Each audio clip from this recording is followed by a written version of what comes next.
So your mother accepted to go for honeymoon to Goodwood, and I was really surprised to hear this. And I guess your mother must be really kind to accept these things. Well, she knew that motor racing was my father's life. He was her life, and that was what it was.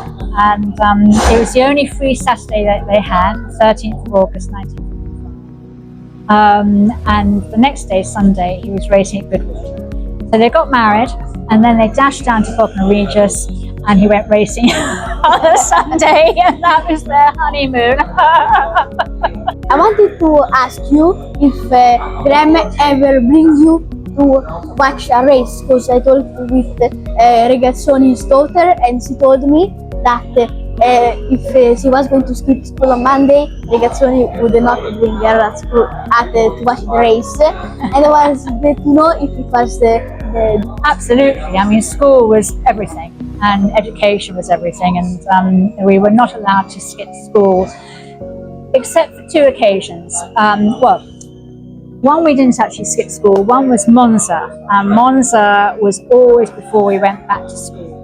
So the Stuarts and the Hills, we'd always stay at the Villa d'Este Hotel in Lake Como, Cernobbio, and we'd go to Monza, which it's a fabulous circuit. I love Monza. And Silverstone and Spa and Monaco, and a lot of favourites. But there was one time when I was allowed to miss school.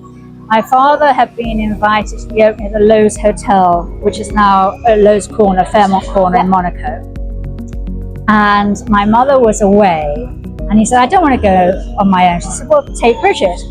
And we had to fly out on a Friday. So my mother asked the headmistress, she said, well, Brigitte can miss that day as long as her history essay is in on time. And yes, I got my history essay in on time. And I had a weekend with my father in Monaco. It was fabulous.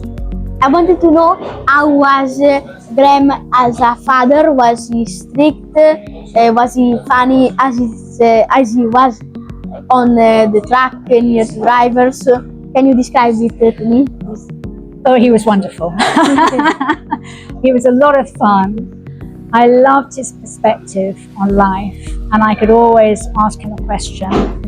I remember one time I had to do a project for school for geography, and we used to get the National Geographic magazines, and I wanted to use them in my project, and so I asked him. And he said, yes, of course. So I used the National Geographic and I got an A+. And he was so chuffed because my parents, during the war, education in schools, it was very difficult. So they were so delighted that we were getting a really, really good education. And he was so much fun. And I remember one time we had an enormous dining room table, and he said, come here, Brigitte. And he had a fork in his hand. And he pinged the fork, and all of a sudden this sound reverberated around the table. He said, well, tell me how that works. Tell me what's happening. I looked everywhere. I looked under the table, under the chair, at the end of the table. And what he was doing was he was pinging the fork and then putting the fork down on the table. And the vibration of the fork created the vibration around the table. So it was all about teaching us and showing us and how things worked. And just having fun, and the more you put into life, the more you get out of it. That was his absolute abiding philosophy. When you were at school, did your classmates ask about your father? Did they even realize about that? And when did you realize that you were that you had a really important dad? Let's say.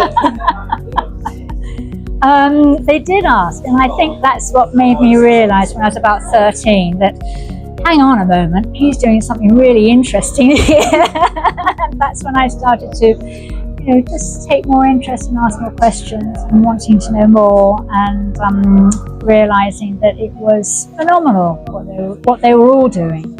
I know there is a preschool near Udine in Italy, and and is dedicated about for your father. And I would like to know if you have or you know something about this. I do, because my mother wrote about it in her book, The Other Side of the Hill. And this is what she said.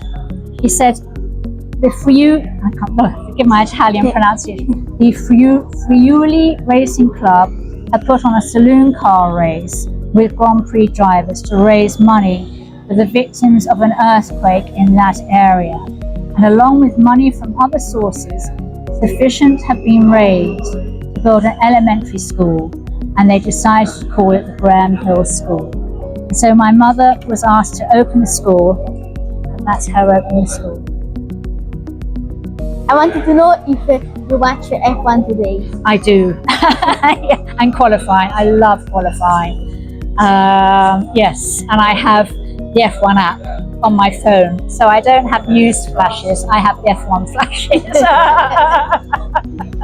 There's no escape for us, we're in it. Thank you, Brigitte, for this interview. It has been really a pleasure to know this many things about your father. I'm so delighted to be able to talk about him and to answer your questions, which are wonderful.